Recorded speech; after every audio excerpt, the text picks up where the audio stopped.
In today's show, we're talking Utah Jazz. A really interesting team. What direction are they going in? How do their young players fit in on this roster? We're going to try and figure that all out in the show. Michael Bolton. Thanks, Josh. It's Michael Bolton here, and it's time for another episode of the Locked On Fantasy Basketball Podcast. Let's get to it. Let's get to it, indeed.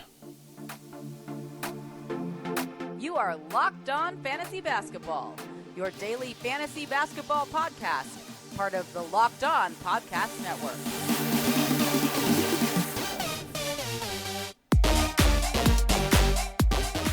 Hello and welcome to the Locked On Fantasy Basketball Podcast, brought to you by Basketball Monster. My name is Josh Lloyd and I am the lead fantasy analyst at basketballmonster.com. You can find me on Twitter as always at redrock_bball, on TikTok at redrock_bball, and on Instagram at Locked On Fantasy Basketball. Today's episode is brought to you by FanDuel Sportsbook, official sportsbook of Locked On. Make every moment more. Visit fanduel.com/lockedon today to get started. Thank you for making Locked On Fantasy Basketball your first listen every day. We are free and we are available on all platforms. So, it's Utah Jazz time. We've done Magic, we've done Bucks, now it's Jazz. A team that we thought were going to be way worse than they were last season, and now we don't really know where they fit. 3 first-round picks, how does everyone work out? What the hell is going on at point guard?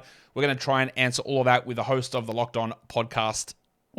Yes, he is. He's the host of the Locked On Podcast Network. He's the host of the Locked On Jazz podcast. It is, of course, the founder of the Locked On Podcast Network.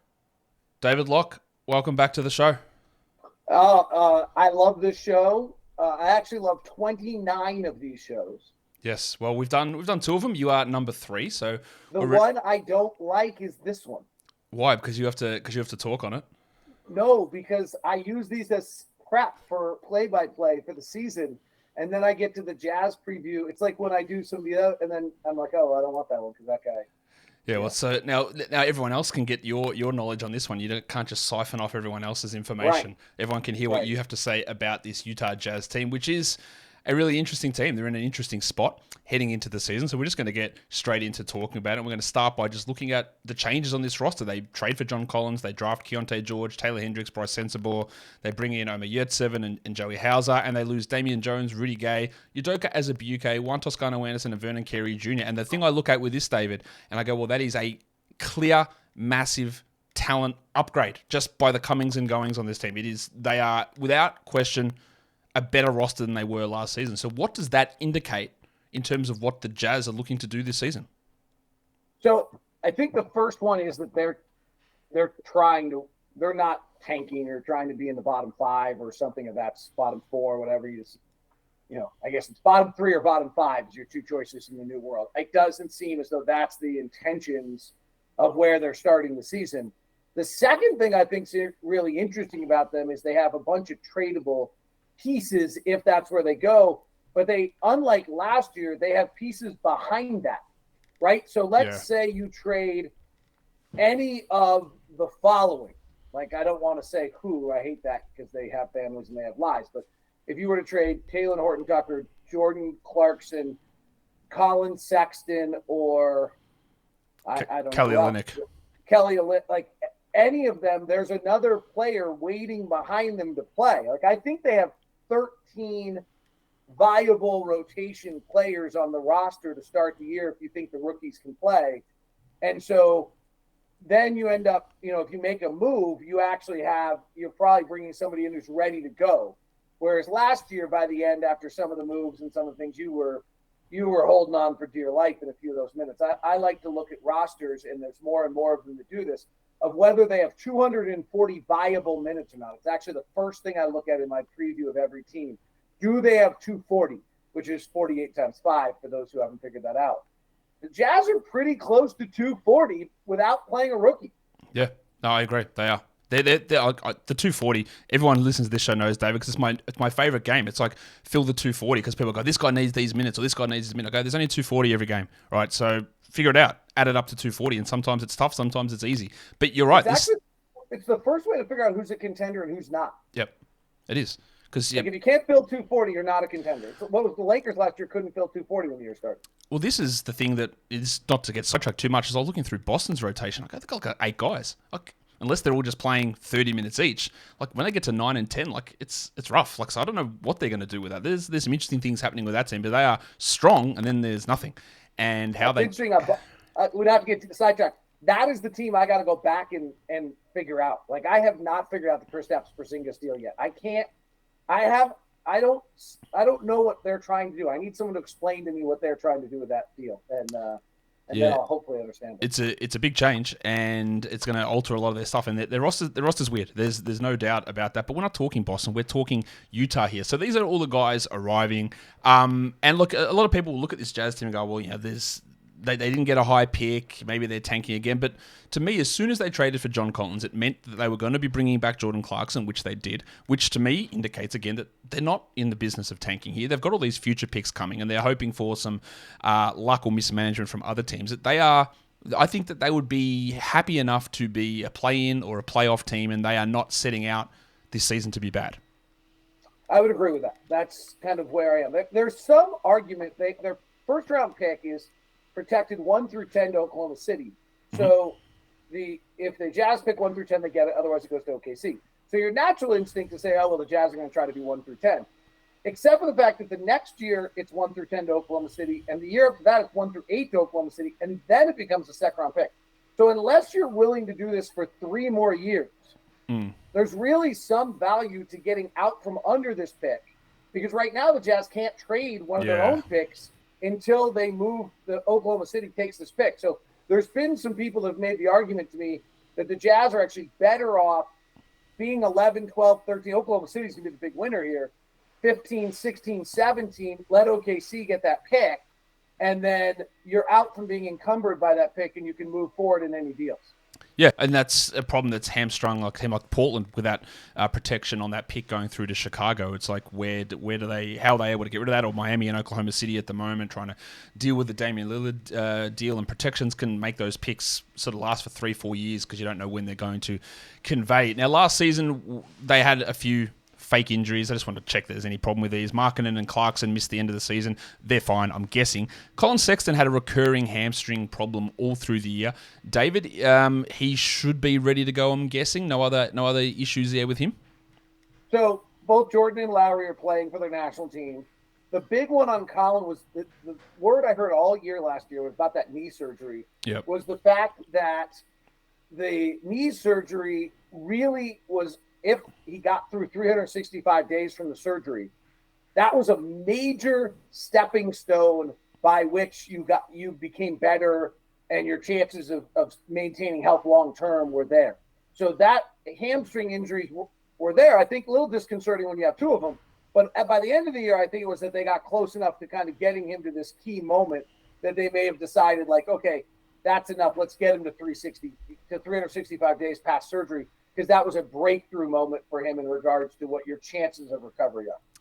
Hamstring injuries are relatively common post-knee surgery as well. That's to do with, some of it is to do with, not that Colin had an ACL injury, but people who have ACL injuries, they take sometimes some grafts out of hamstring tendons to put them into the knee to help recreate that ligament. That's not what happened there, but it's all about stabilization and the way that your body adjusts to moving and confidence in that leg, which can put extra stress in different areas. So hamstring injuries post-knee surgery in that first year are amazingly common. So I'm not worried that Sexton's going to be having ongoing hamstring problems. And I bang on about this on my show all the time, is that NBA players come back from hamstring injuries always way too early. That's why you see them recurring all the time, and that's basically what happened with Colin Sexton. So I'm not worried that after he's had 5 months off here that it's going to be a problem. It was a problem last season, and it's always a risk to re-injure in season, but I don't think there's any issue with that as we move forward. We are going to get to more Jazz stuff in a second, but today's episode, David, is brought to you by the legends over at FanDuel Sportsbook. Football season is here, and FanDuel is giving you the chance to win all season long, because right now when you bet on a Super Bowl winner, you get bonus bets every time they win in the regular season. Just pick any team to win the Super Bowl and you'll get bonus bets for every victory. David, you're a Seahawks fan, or what's your football team? Seahawks. Seahawks. My wife was the sideline reporter for the Seahawks. My daughter's a huge Seahawks fan, so go Hawks. So if you put a bet on Geno Smith. Geno Smith, what a legendary comeback player, Geno Smith. If you put any bet on the Seahawks to win the Super Bowl, any game they win in the regular season, you just get extra bonus bets back, and you can use those bonus bets on season win totals. You can use it on money line, spreads, player props, over-unders, future bets, whatever you want.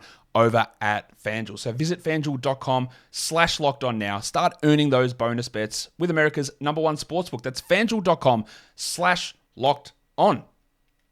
Okay, let's go and preview your projected starting five, which when you send this to me, David, I was like, all right. I didn't think they'd go this way. Jordan Clarkson, Ochai Agbaji, Lauri Markkanen, John Collins, Walker Kessler. So the 3 through 5, Markkanen, Collins, Kessler, absolutely no debate. That's going to happen. There's no concern about that. I will just focus on those 3 for a second because a lot of people look at this and go, oh no, that means Lauri Markkanen has to play the 3 again.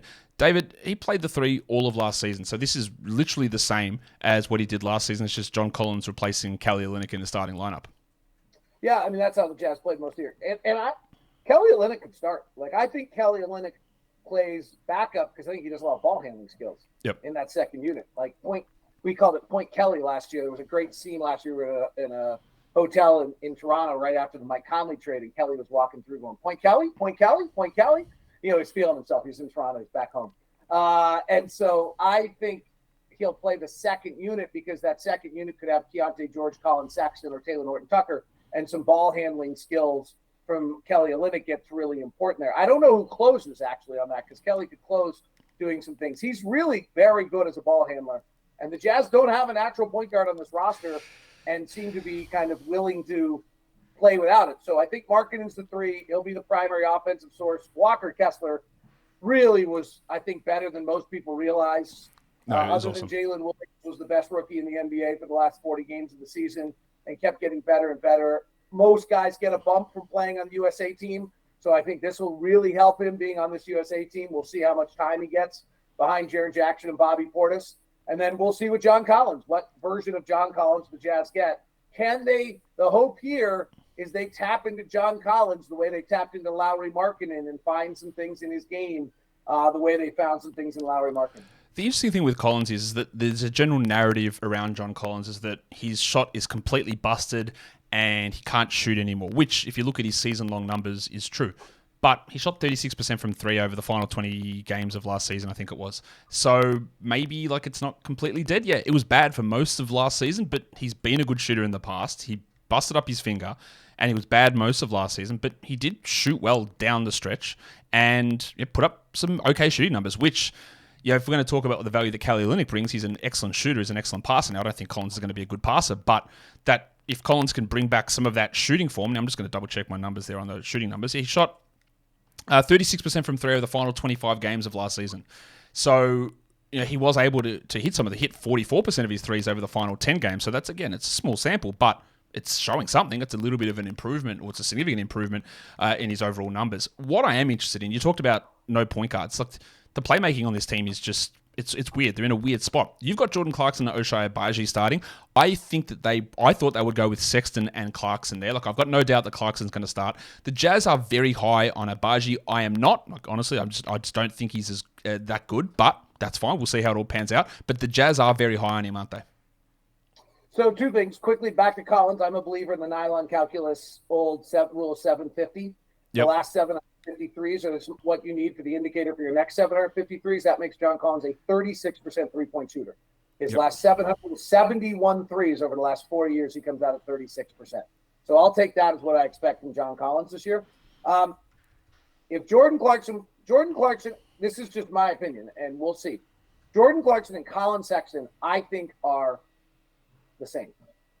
That's fair enough. Yep. Ochai Agbaji. So if I'm the Jazz, I'm playing either Jordan Clarkson or Colin Sexton at all times. One of them has to be on the floor. They're your shot creator. They're their driver. They're the ones getting in the paint. They're collapsing the defense. They're doing those things. Ochai Agbaji is the one guy on the roster who I think can defend the best wing player on the other team. And if you put Colin Sexton and Jordan Clarkson in the starting lineup, one of them has to do it, or Lauri Markkanen has to do it. And Agbaji's body allows him to kind of play around and maybe guard, anyone from Devin Booker to Bradley Beal. And that lineup obviously gets tough. But is it, if we run down the teams, who's guarding Steph? Who's guarding Devin Booker? Who's guarding Anthony Edwards? Who's guarding Jalen Green? It's Ochai Agbaji. So that's why I haven't started. And the fact of the matter is we just did an exercise on Locked on Jazz where we all guessed our rotation.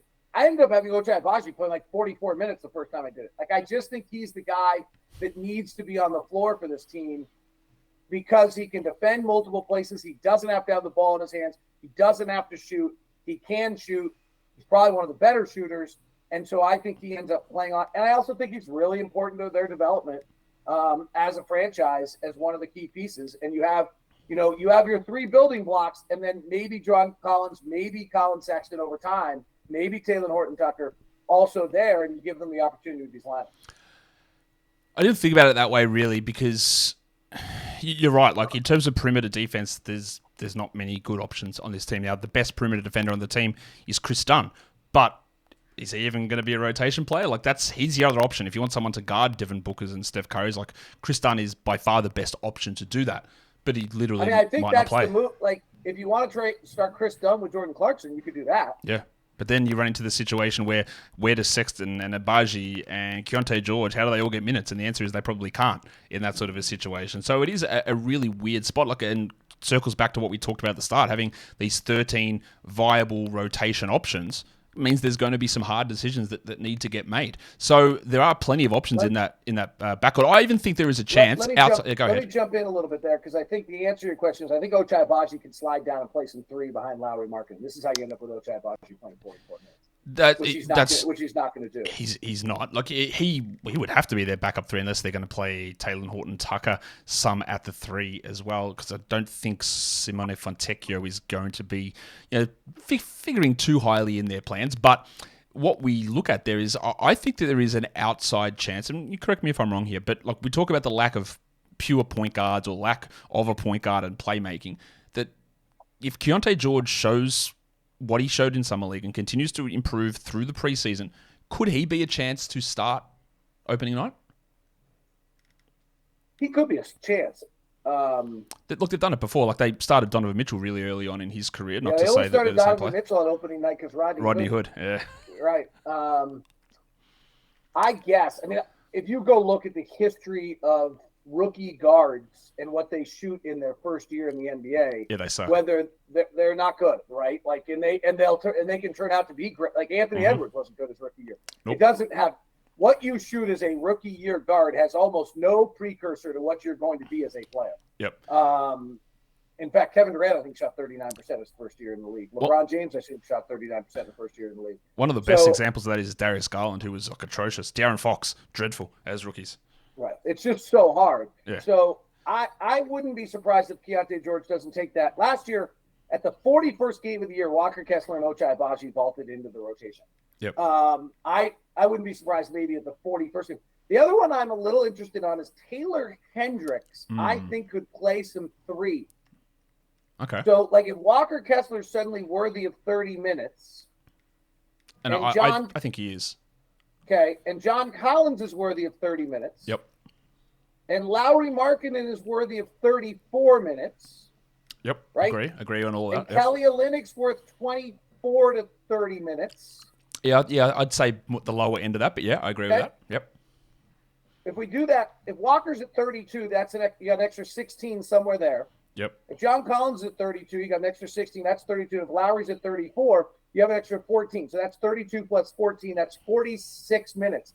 I think I could see Kelly Olynyk and Taylor Hendricks combining for those 46 minutes, and those five guys floating around the 3 and the 5, and they're all playing. And maybe Ochai slides in, or maybe Taylor Horton slides in for a few extra there. But I actually think you could end up with most of the Jazz lineups this year having three guys at 6'10" or taller.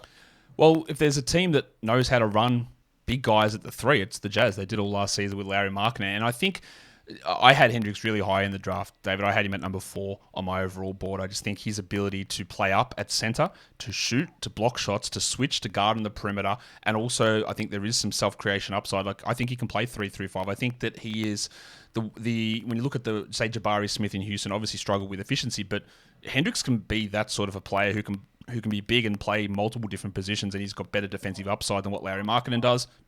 Offensively, not as much, but his role, I think, is still going to be muted to a degree because he's not going to start. And even if one of those guys gets injured, like Kessler or Collins, and Kelly Olynyk probably just jumps straight in there. But his upside to play those three positions and versatility, as you would know, David, versatility is one of the big things in the NBA these days. If you can do more than one thing, like that's your pathway to getting playing time. If you are pigeonholed in doing one thing, you've got to be able to do that one thing extremely well, like Walker Kessler and rim protection. He can't do much else. He can't go and he can play the four, or he can switch down. He can't do a huge amount of that, but he can do one thing extremely well. Otherwise, you've got to be able to do a bunch of different things and be versatile and plug in with a bunch of different players, and that to me is exactly where Taylor Hendricks fits in that group. Yeah, I think it'll be interesting. I played around. I kept having Taylor Hendricks bounce around the three a little bit, which, is a little different than what I think people anticipate. That might not be the answer. I had Kelly Olynyk when I played around with it, playing a lot of minutes with Keontae George and Taylor Hendricks. I like that. I like Kelly Olynyk as kind of the settling force out there. I'm a pretty big, the one problem is Kelly's not a great rebounder. So the minute you pull Walker Kessler and Lauri Markkanen, where are you getting your rebounding on this roster? I think it's going to be a little bit of an issue for them. So it'll be interesting. Taylor's got. I'm not sure how I think he rebounds as a rookie. Rookies have a hard time in the NBA, right? It's a hard role. So I think that those are you start looking at these various things here. I think it's going to be curious to see how it all plays out. But there's a lot of different pieces here. And then, as you mentioned, Chris Dunn's not mentioned here. Saban could probably play a little. He's not mentioned here. Bryce Sensabaugh might be NBA ready to score. I actually thought he would be the guy who dominated Summer League. So there's just a lot of pieces still left here that may or may not sneak into the rotation. That brings us to talking about the young players. These is everyone on the Jazz who is under 23. It's Walker Kessler, Keontae George, Taylor Horton-Tucker, who's still only 22 somehow, Taylor Hendricks, Bryce Sensabaugh, and Zhu Zhang. That does bring me to Sensabaugh because I had him as a lottery player. I think he was the best shooter in the draft. The knee problems are a concern. He's a bit of a bigger guy in terms of size and strength, but he's just an unbelievable shooter.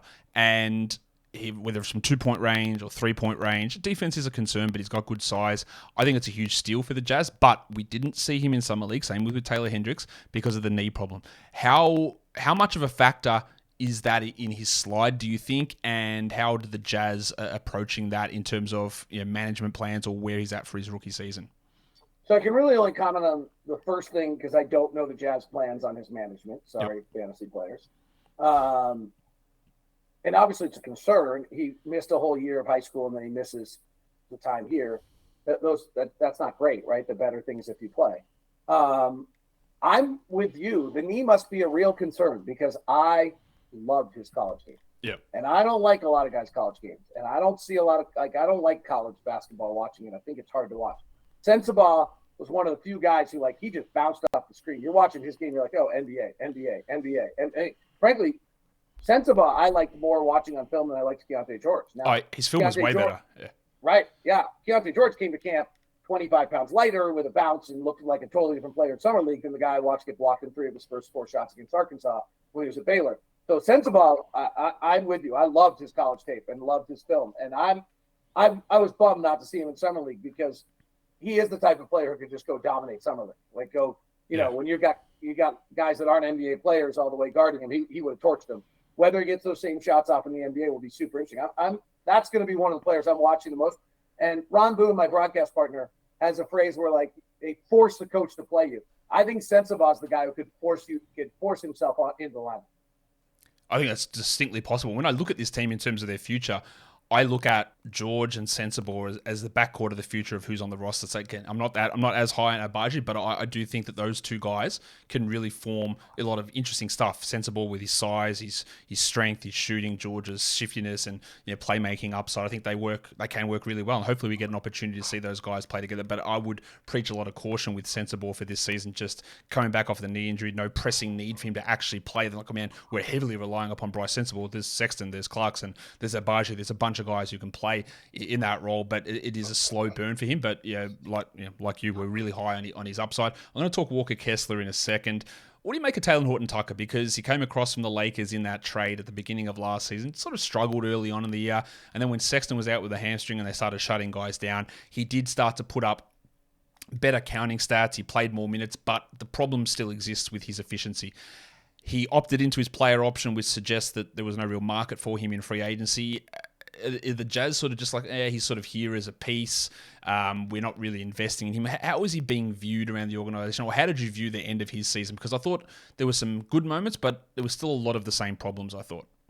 So I find him really interesting because he's young, as you pointed out here, he's younger than Ochai Agbaji. Yeah, he is. Right? Like, I think I'm higher on Ochai Agbaji than you are for a few reasons. Let me just quickly, and I'll get Taylor Horton. One, quality of human is through the roof. Okay. Yes, and I actually think absolutely. that really matters. Like, quality of human is through the roof. So he's going to be able to adapt to any role you're asking him to play. Is he a starting shooting guard? Maybe not. Maybe he's a rotation player, but I think he's one or the other. And the other one on Ochai Agbaji is that body at that size, there's a million of them. And when there's a million bodies that size, that means there's a reason, and he'll play. Taylor Horton-Tucker's interesting to me because he has, as Will Hardy likes to say, a superpower. He can get downhill on you with an athleticism. He's the best athlete on the roster last year, despite being maybe heavier than you'd expect to have the best athlete. He can get downhill on you at a remarkable level. Not a great finisher. Can he figure that out? We watched Gordon Hayward go from taking long, lengthy steps to the basket and being off balance all the time to shortening his steps around the basket and laying it up many years ago and being able to start suddenly making those shots and going to the free throw line. If Taylor Horton-Tucker can do that, he becomes a real force. And then the next question is, can he ever shoot? And he had these stretches last year where the ball went in. And he shoots a little bit coming down, and there's some reasons why you might believe it's not going to happen. But that first aspect of his game, that ability to get downhill on you, there just aren't that many guys in the league that can do that.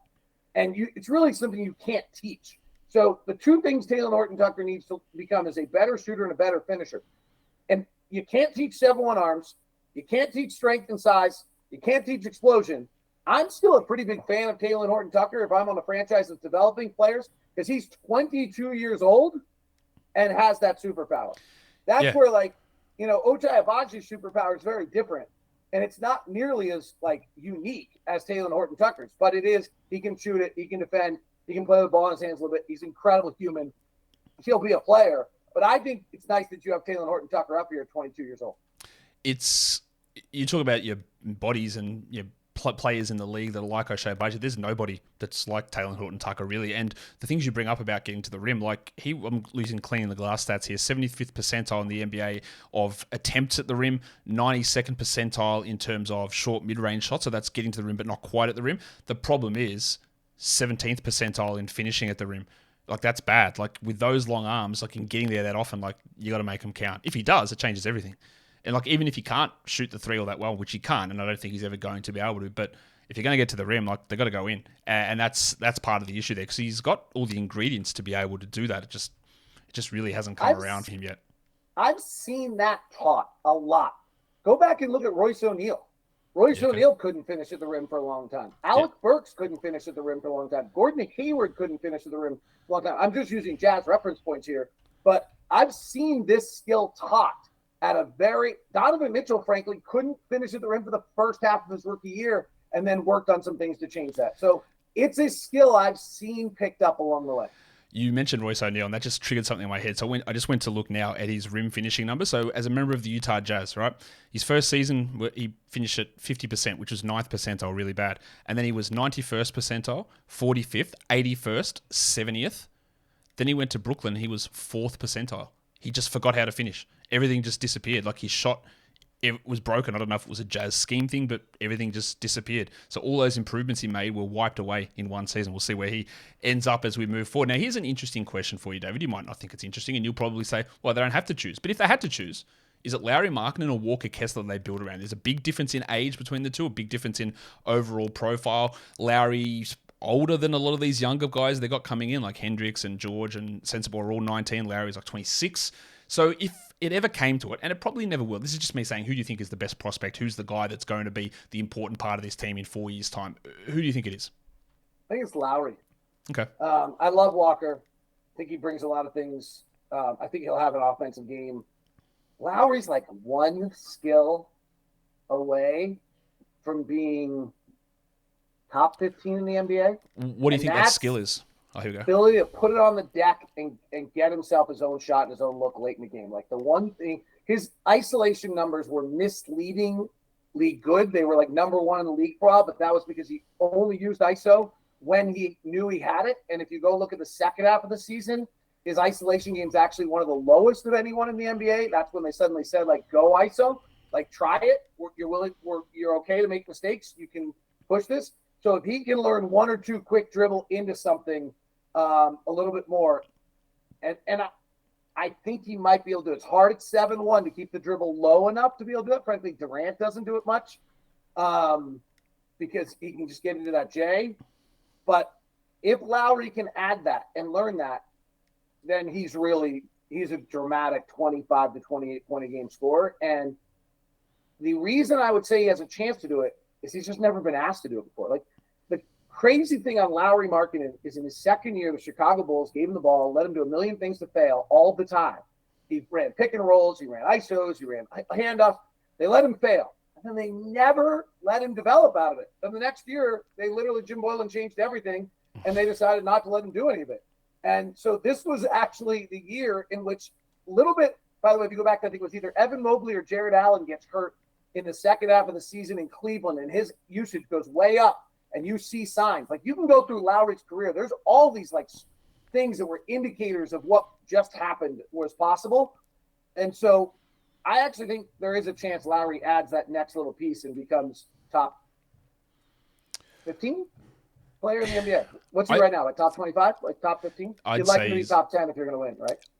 I'd say probably top 25 at the moment. My concern a bit with Lowry is that he did see a little bit of a drop-off in his shooting percentages as the season went on. Like, I expected a big breakout from him last season, and it came. I didn't expect it to come at the level that it did, but we saw he shot 59% from two, but it was dropping like as the season went on, and he was at under 55 for the last 25 games of the season. The thing that I think with Lowry that I want to see is, like, playmaking. Like, can you do something for others? Because the assist rate, it was the best of his career, but it was still low. Like, it wasn't high at all. Like 2.5 assists per 100 possessions is a pretty low number. Can he create for others? And the other thing that was a little concerning to me is that in the fourth quarter, now whether that was him or whether it was Jordan Clarkson doing it, his usage dropped in the fourth quarter, and there were times where he just sort of wouldn't be as assertive. Like, he'd run a 27 usage for the game and be at 23, 24 in the fourth quarter. It's not a big difference, but usually you want your number one guy to get more of the ball in that fourth quarter, and it seemed to go the other way for him. Let me give you two thoughts on it. On the first one, I actually, watching him every day, would take the counter.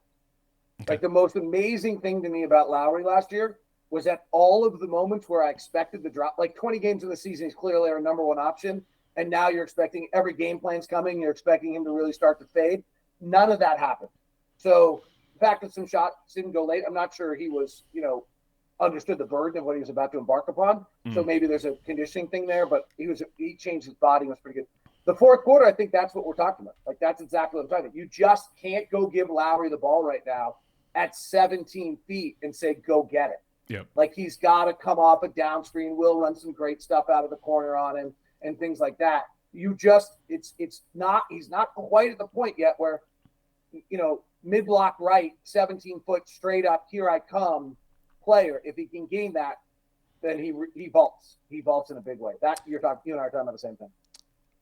Who do you think's a breakout candidate on this team? Colin, maybe.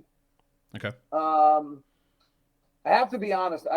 Will Hardy really made me have a transformation on Colin Sexton. Will Hardy gave one of the great quotes this year about NBA. He said, the NBA has this terrible tendency of a bunch of guys sitting around a room talking about what a player can't do, asking him to go do it. He doesn't do it, and then they get back in the room and they complain about the fact that he didn't do it. Yeah. It's true.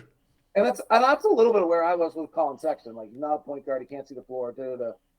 Will Hardy found, like, okay, he's got the best first step in the NBA. Like, he's got truly one of the most explosive first steps in all of the NBA, and started playing him off the ball, and he killed people. And so I do think there's something where, like, and I don't know what that breakout candidate's like, NBA, like, maybe it's just a really bona fide off the bench, Vinny Johnson, Jordan Clarkson a few years ago, game-changing scorer off the bench.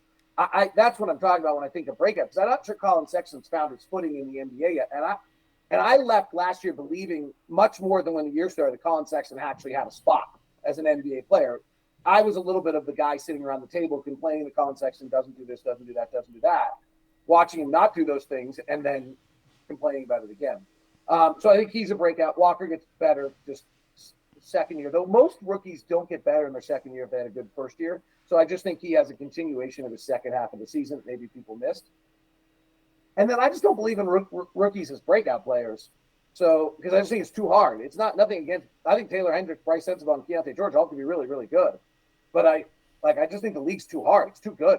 And so then I don't know who I have left on, like Jordan's established. I'm not sure. I think Ochai's got a massive jump in him, and you and I might agree on that. I think he's a rotation player in the NBA, but I don't think he has a massive jump. Kelly's established. Kelly's established. So I don't know who that. John Collins, I guess, could be your breakout player that he reverts back to 18-7 instead of 13-6. I don't know who on this roster breaks out. It's going to be a collection of parts, too, that makes this team. If this team has success, it's going to be that they're coming at you with high-quality basketball for 48 minutes. Like, if they can get to the 8-minute mark of the first quarter and only be down two or four every night, I think they lead by the time you get to the 6-minute mark of the second quarter and everybody comes back in the game. And then the question is again, like, okay, well, now they lead by 6 or 8. Their starters are not as good as other team starters, right? Like, their point guard is probably close to 30th in the NBA in point guards. If Jordan's their starting shooting guard, he just got ranked 20th in shooting guards. Lowry's probably top 4 or 5. Kelly's, I don't know, Walker, I don't know. Like, they don't have guys that are in the top 10 at their position in their starting 5, but they do probably have, if Colin Sexton has a good year, one of the best off the bench scorers. If Keontae George plays all right, he's probably high level there. You're suddenly playing Lauri Markkanen and John Collins against some second teams with Kelly. Like, John Collins suddenly circling back in second teams. I love him. That's what, like, I'm super curious. I would take John Collins out really early and bring him back in a third stint where he's playing second unit guys. I think he kills him. Yeah, I think that is distinctly possible that he's able to do that. And I think when we talk Agbaji as well, back to him, like, I think, and when I say I'm not as high on him, I think I have the same view that you do. Like, I think he can be a solid rotation player. I'm just not sure if he's ever able to establish himself in going big in one area. Like, he can be strong, and he put up some okay numbers when everyone was out, but he sort of just fits in and plays a role, which, again, circling back to the Sexton thing, like, do what you're good at. Play the little things that need to be done rather than trying to do everything or be good at everything. And I don't really think he's got that level of upside. Now, what about on the flip side of things? Is there anyone that you look at, that maybe they take a step back? I guess the obvious answer here is probably either Clarkson or Olynyk, just because age-related regression, and Olynyk's probably going to see far fewer minutes this season than he did last season. I'd be super surprised if either of those guys step back. This is where I do think the NBA has gotten smarter. Like, Lowry's not an age where he steps back. I don't think there was nothing particularly abnormal about Jordan. No, there wasn't. Frankly, I didn't think there was anything abnormal about Lowry. Actually, that to me was the story of Lowry's year. Is when we started, like, it started to happen. We started to go back, and like, I'd have to do this off the top of my head, but I think if you go back and look at, there's a 10-game stretch in February of his rookie year at 18 years old where he puts up like 27 and 10. Like, how many guys at 18 years old put up 20 and 7 and 10 for like 10 games straight? Like, there were all these signs of this on Lowry. So the only guy who might have a regression would just be Kelly, because he started the year with this incredible three-point shooting, and then it faded as the year went on. If he doesn't have that hot streak, but I kind of believe in the 750 again, and he'll kind of be there. So no, I don't see a lot like either way on this roster on some of these guys, which is what I think makes them very interesting. And I would go back to what I said a moment ago. I think this kind of trend of a game is going to be wild, and particularly interesting if players are load managing or sitting out, right? So that if you go, the Jazz have such a complete roster that if you go take Kawhi Leonard off the Clippers, like, their biggest advantage is that they have like, if one of the top 20 guys isn't playing, then the Jazz roster suddenly matches up really quickly. What the Jazz don't have is a top 15 player in the NBA. That's Lowry's knocking on that door, but he's not quite there yet. I'm not going to ask you who the most likely player is to be traded, because, again, you know these guys and you have personal relationships with them and their families, so we'll skip that part. Let's go to some season win totals. They were 37 and 45, which is probably 10 games higher than a lot of people thought they would be. They're actually the 22nd best net rating there.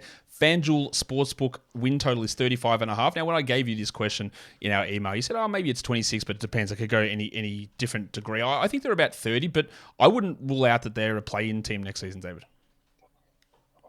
So I've been talking about this on the show all the time on Locked On Jazz. They can be 26, 36, or 46. Yep. Like, so the 26 scenario to me that I put up here just because it's interesting is that you get to game 41 and suddenly Keontae George and Taylor Hendricks have been good enough that you got to play them. Yep. Here's what I think is interesting. I could make a strong argument that I think 26-56 is the best case scenario for the Jazz. Because how they become 26-56 is that Taylor Hendricks and Keontae George have shown enough that they make a trade, move someone out, or that they just, oh gosh, these guys are good enough. We got it. They need, in the final 41 games of the year, they need 1,000 minutes. Like there's a big thing about 1,200, 1,800, 2,400 minutes is kind of a progression what you do with a player. So if you suddenly have 40 games left in the season, you can go get your guy at 1,000 minutes in the final 40 games of the year. That's a really big deal. Well, all of a sudden you're starting Keontae George, Ochai Agbaji, Lauri Markkanen, Taylor Hendricks, and Walker Kessler. You don't win games in the NBA when you have 4 guys in their first or second year in the NBA. But if those guys are good enough that they're playing that's the best case. Like, there's a large argument that would be the best case scenario for the Utah Jazz, is that Keontae George is like, hey, sorry, I'm so good that you had to move Jordan or you had to move Colin, or I just beat him out. Taylor Hendricks so good that you're like, John Collins. Now, this was before we traded for John Collins. John, you're now coming off the bench as the 6th man, which probably seems unlikely, but maybe, right? Or that, so you got my point there. I think FanDuel's probably right on, and 36 is probably the likelihood. It doesn't take a lot for me for them to get to 46, only because, and we'll see how the league works this year, load management or players not playing games, with the Jazz having as much depth as they do. I think the Jazz are a deeper team than most teams. If Chris Dunn ends up in your rotation, you're fine. Frankly, if Yurtseven has to play a little bit, you're fine. Walker Kessler is the one injury that probably sends you for a loop, but then you're starting Lauri Markkanen as your center and Kelly Olynyk at the 4, probably. Yeah, you might survive that too. So 46, they might sneak there just because there's enough other teams they surprise on giving that, and home court advantage to Utah. Now it's time for us to play a game, David. We talked about this, and we said that we have some struggles playing these games, but we should be good at them. It's just sometimes hard to remember these players, but we're going to do it Utah Jazz focus. So we're looking at the Jazz and the Wizards, the Cavs, the Bulls, the Sixers and the Heat, and then a Jazz player who averaged 5 assists per game in a season. Now, we can't get these rarity scores because it's just you playing, but the way that you're able to get better scores on this to beat the other host at the moment, Philip Rossman-Reich is in the lead, is by getting players who have played the fewest games. So it's either the fewest games for the Jazz or the fewest for the Wizards or in that situation. The great thing here is I actually get to use one of my favorite players 3 times. But you can only use them once, though, so you got to pick which one you want to use them at. And you can use one. I can't use Raul Neto all 3 times? No, you can only use him once, so you got to pick which one you're going to use him on. All right, fewest games is my win. So yes. I'll do Raul Neto for the Washington Wizards. Okay, so let's bring up that number because I got to see where it's Raul Neto for the Wizards. We played quite a bit for the Wizards. Interesting. All right, so David. I screwed that up already. Let's bring that up. I'll put up the score for that one. Raul Neto. I'm just going to do this and edit this on the fly. Raul Neto gives you a 47.84. That's not a great score. It's all right. We're getting there. We're getting there. I'm not good at this game. No. So I should have done Raul Neto. I should have done Raul Neto Cleveland's what you're telling me. I think you should have done Raul Neto Philadelphia. Yeah. Or which one? Yeah, I think Philadelphia. I think would have been the one for him. But yeah, he's sort of in the mix with all of them. Oh no, Cleveland would have been better. You're right. Okay. But I don't know who my other Wizard would be. Yeah, that is. Yeah, it's a tough one. So that would be tough. So Alec Burks would be my Cavalier. Yeah, Alec Burks in the Cavs was it's one that I always forget, but he did play. He played like half a season there, didn't he? I think so. Yeah, he played. Right. That's a good one. He played. Yeah, it's a 7.3. He played 18 games for the Cavs. All right, I saved. That's a good one. Right there. That's a good one. We're back. All right, let's go to where are you going to go next? Can I gamble and try to make a mistake here just to bring out something? Oh, I can only use this player once because I was going to use him on the backside too. Yeah, and if you get it wrong, you lose that square. Yeah. All right. Well, really just because this is actually my single best teammate I've ever seen in my life. How many is a lot or a little games? Like if someone played 150 games, is that a lot or a little? 150 is usually a lot. It probably puts you in a score of around 50 most of the time. All right, that's not good enough. But we also have a time issue here where I can't do this forever. So George Niang is my 76er. All right, I knew that's where you were going to go. As soon as you said good teammate, I knew you were going to go that way. But he's great signing by Cleveland. Yeah, I do like the signing of him there. That is a score of, for George Niang, 65.67. Yeah. He's played. Like George, there you go. So, longtime Jazz fans will appreciate this. The answer should be Ronnie Cycli. That is the ultimate rarity score because he was a member of the Utah Jazz and then declined the trade. And so therefore he never played for the Jazz after he was traded on trade deadline by the Utah Jazz in about 1997 and then declined ever going to Utah. And so I win on the rarity score there. Well, you know what the thing is? In these grids, those ones don't count, which is annoying because the Jazz have so many of them. Russell Westbrook, Derrick Rose, Patrick Beverley, all these guys who have been traded there who never played, but Basketball Reference doesn't count them. I'm going to have to think about whether I count that. I think it's fair enough because I always go for those ones as well. So I reckon I'm going to count that one and give you a good score for it. But just because I think it's great to be able to know those ones where guys get traded and then don't get the games played. You wouldn't report. Might have cost the Jazz a championship, or Ronnie Cycli was done at that point. All right, let's go to the Bulls then, or 5 assists per game. Ricky Green will be my rarity because nobody will go back that far, or I could go all the way back to like 1979. So Stockton owns this forever. I don't think Howard Isley, Jimmy Lass, or any of those guys ever averaged 5 assists a game. What you want to do is you want to find someone who's played the fewest games for the Jazz for the 5 assists per game. To see they got to have 5 assists per game in a season, but also have played the fewest games. It might be Chris Dunn. Or you gonna lock that one in? You gonna lock it in? 5 assists. Did he get 5 assists last year? Chris Dunn got 5 assists, and that is the absolute lowest rarity on that one. He played 22 games, he averaged 5 assists per game, and you get a 0 score on that. So that is a huge W. So let's finish off with the Bulls. Where are we going for this one? Well, the non-rarity is Carlos Boozer. Oh, yes. Yep. Jerry Sloan should be the answer here because he coached both the Jazz and the Bulls. No, we're only counting that players. That doesn't work. Yeah, there's some real good ones on this, actually. There are, really. Yeah, wow. I wonder if Ricky Green did it. I feel like Ricky Green played with the Bulls after he left the Jazz. So you're saying some guys have really limited time. There's one very, very well-known player who's not well-known for playing for either of these teams necessarily. That's interesting, but I have no idea what the heck you're talking about. Okay. I've picked up a screwdriver somewhere in this process to try to come up with the answer. If anyone's wondering what this is in my hand. I'm really stumped on this one, actually.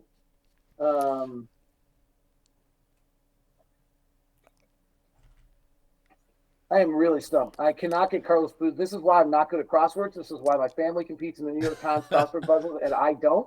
This is why, because once I get something in my head, I can't get it out. So I have Carlos Boozer in my head. That's not who I'm going to take because he played too many games.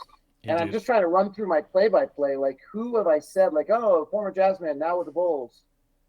Like, Rory Sparrow never played for the two. What random?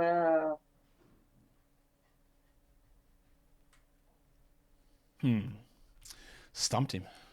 I am flummoxed. Who should I be getting here? There's who retired? Who late? Rich Kelly, maybe. I'm not going to spoil the answers. I might miss if I do that. Yeah, I'm not cheating, by the way. My hands are up. There's no typing going on here. Gosh, I know like every Jazz player that ever played in the history. All right, I'm going super random here. Okay, here we go. If I don't get the scare, I don't want to take Philip Rossman's right. I don't know why I think this. Only because he just feels like he should have played for the Bulls. Gentle Ben Poquet. Wow. Okay, let me have a look at this list. Oh, David, that is an amazing pull. Gentle Ben Poquet played 21 games for Chicago, and that gives you a 7.7 there, and that, I think, is going to get you... Yeah, that's going to get you under Phil. So there you go. We have got a new leader, and it is... I wonder if anyone's going to be brave enough to take you on and beat that score. David, you are... Oh, I put the wrong screen up there. The sad thing is that two of my favorite players to ever cover cost me points here. But I tell you who the really interesting Jazz Bulls one was John Starks. Oh, gosh. Yeah, I know. I was in you. So that's interesting. So here's what's going on there, Josh. I started my career in Utah in 1992. Okay. Yes, that was a long time ago. So I was in Utah 92 to 98. I then went to Seattle 98 to 08. Yep. And then came back to Utah in 08 till 2023. So 98 to 08, when Starks played, when Deshaun Stevenson played, like that's a real gap for me on my natural Jazz knowledge of players. So I don't pull, like those are probably, Michael Ruffin would be the best Washington Wizards pull, I'll bet. Now I hadn't thought about that whole era. Michael Ruffin played for the Jazz and the Wizards, I think. He did. He played 41 games for the Jazz. Yeah. This is some interesting ones. That would have been, but you know what? I don't know Michael Ruffin, and I love Howell Meadow. Yeah. There's some really interesting. What about Lou 76ers? Lou Amundsen, 1 game for Utah and 26 games for Philadelphia. How about Brooks Thompson? Who did Brooks Thompson play with? Because he played like 4 games for the Jazz at some point in time, the Oklahoma State player. Brooks Thompson. I don't know if he's on any of these teams. Let's have a look. No, he didn't play for any of these other teams. There's always these random guys who played like 2 games. Like Jeff Cook, who played 2 games for the Jazz and 129 for the Cavs. All right, I love this game, but I'm late for dinner, so I got to jump. All right, David, thank you. I appreciate it. Thanks for jumping on. See you later. Bye. Bye. All right, so that'll do it for me today. Don't forget, follow this podcast, Apple Podcasts, Google Podcasts, Stitcher, Spotify, and on the Odyssey app. If you're here on YouTube, thumb it up. Leave your comments down below. Guys, we are done here. Thank you so much for listening, everyone. See ya.